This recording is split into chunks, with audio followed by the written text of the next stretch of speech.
Alright, what's up guys? Welcome back to another week in Dragon Ball FighterZ for July 18th. I'm here to bring you all the news and everything that you need to know to tackle this week in Dragon Ball FighterZ. So let's just get right into it. So to kick things off, Reversal, which is an organization that is Europe-based, has some of the more prominent members of the community like the Masks and Tyrant on it. They actually decided to upload a few of the casual sets that took place before the World Championships happened. So these include some of the lesser, some of the players that we don't get to see as often, like Fenrich and Mono Brawl and Raptor and whatnot, and as well as some of the players that we have seen relatively often. You know, there's Wawa in there, there's Yasha, we're used to seeing those guys, but there were some really cool sets and get to see them in a casual environment before the competition kicked off. I'll link Reversal's channel in the description. Make sure you check out the games.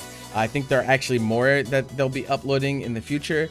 And so definitely make sure you support them. We need to support more, more sources of good content in the fighting game community. So definitely make sure you check out the games, especially if you're interested in any of the players that I just spoke of. Okay, moving right along. Fair warning, I will be spoiling the results of World Championship Finals, which happened this weekend. And so if you have not watched them or you want to be surprised by them, please skip forward in this video so that you don't get spoiled. Okay. So, World Championships took place this weekend. 16 of the strongest players from all over the world. We had 4 from the United States, 4 from Japan, 4 from Europe, and 1 from Mexico, 1 from Middle East, 1 from Australia, and 1 from Brazil. 16 players total fought each other to the death this weekend for our entertainment. There were some fantastic sets. I definitely recommend, if you have not watched World Championships, to go back and watch the sets. It was a great time. But after the dust settled and everything was decided, a champion was crowned, and our champion this time around, as you may have heard, is Wawa, solidifying himself as the world champion, as the current best player on the planet, and did it in a really convincing, dominant fashion, not dropping a single game outside of one set where he did drop a set to E. Cohen. He did lose a set to E. Cohen, but other than that, did not drop a single game to anyone else. So definitely a very convincing win for Wawa, and he has a ton of momentum going into EVO, which is taking place in a few weeks. And so it's hard to imagine Wawa not winning that event, but you never know what happens. EVO probably usually sees like a super increased amount of volume of players, especially internationally. And so it's going to be a bigger tournament that we've experienced for Dragon Ball FighterZ in a long time.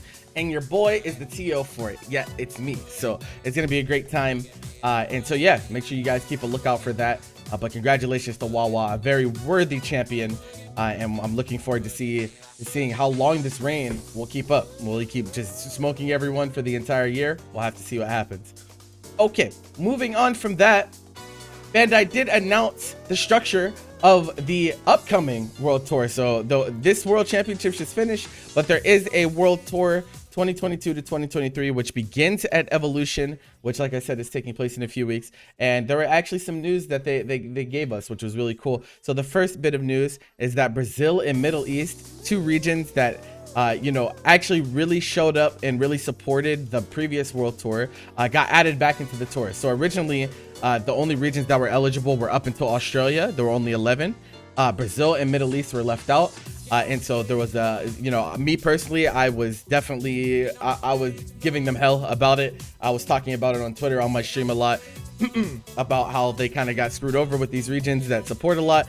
But they did decide to add them back in. So I definitely commend whoever made the decision, the team. Thank you for adding in Brazil and Middle East again. They definitely deserve to have slots at this upcoming World Tour. And I'm looking forward to seeing what competitors decide to compete now that they're back in, because I mean, even Middle East got expanded. So I know they're including Pakistan, and I do know that there's a few really dedicated players in Pakistan.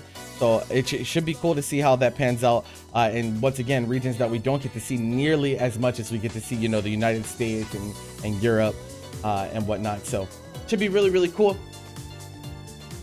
Going along with that, they gave a little bit of a breakdown for some of the regions. The one thing that I do want to see is that I hope NA West and NA East include Canada, because they were another country that kind of got screwed over last World Tour, because Canada was not eligible at all to gain points because they weren't any eligible region. So I hope that they're a part of NA East and NA West so that they can compete, but that remains to be seen. Hopefully they give us some information on that in the future, but we'll have to wait and see.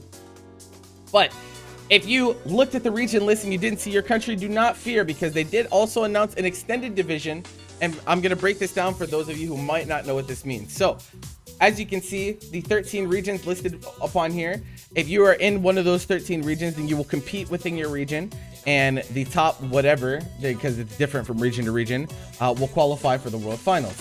If you are not in any of these eligible countries, then you are in what's called the extended division, which is pretty much like a world division, is like what I like to call it. So if you're not in any of the normal eligible regions, you're gonna get thrown into one giant region where the top placer out of everyone qualifies for the World Finals. And so this is the first time that the World Tour has actually felt like a World Tour, where everyone can participate no matter where you're from, because of the way that this works. So even like I said, if you're not from the 1 through 13 regions, you can still compete, still gain points, and still qualify for the World Finals. And so it is a true World Tour this time. Everyone can play. And so I think that's a really, really cool feeling. I do think that there's some things they need to iron out with the World Tour. Like I was talking about the Canada thing and, you know, just general conduct stuff, but it is really, really cool that they're implementing this. I think this is definitely a step in the right direction. And so we should support decisions like this. And so thank you for, like, once again, whoever made this decision. This is a really good one. This is a good decision. Let everyone play and make it a true World Tour. They did announce a small lineup of events and whatnot that are kind of like our landmark events in the World Tour, as well as the point structures for how much things are going to be worth. And also there will be opt-ins for this World Tour as well. So for those of you who don't know, the last World Tour, if you ran online events, you could opt your event in to be a part of the World Tour, and people could gain points even by playing in online events. That will be returning. And I do believe the point structures have been expanded for that even more. I'll leave the info for that in the description below. The opt-ins have not started yet. I assume they'll probably start sometime after Evo, but we'll just have to wait and see whenever those come out. But for that reason, you know, everyone gets a chance, online, offline. There'll be probably a pretty good mix of both. So definitely, if you want to compete, this is this is the time for you to get in there and show people what you can do.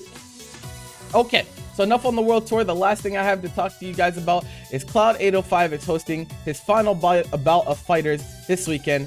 4 players from West Coast, Alekovic, Zane, Garlic Bread, and Reynold. 4 players from the East Coast, Legendary Pred, Nitro, Lucar, and Calimac. These guys played in 8 weeks of weeklies hosted by Cloud and Wrecking Crew, who also threw in $300 pop bonuses to each of the tournaments each week. So there was 1 tournament for East and 1 tournament for West each week. And Wrecking Crew threw in money for both of them each week.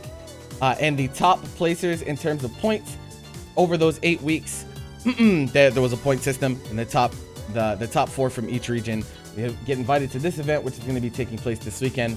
It's kind of summit style, you know, it's 8-player invitational.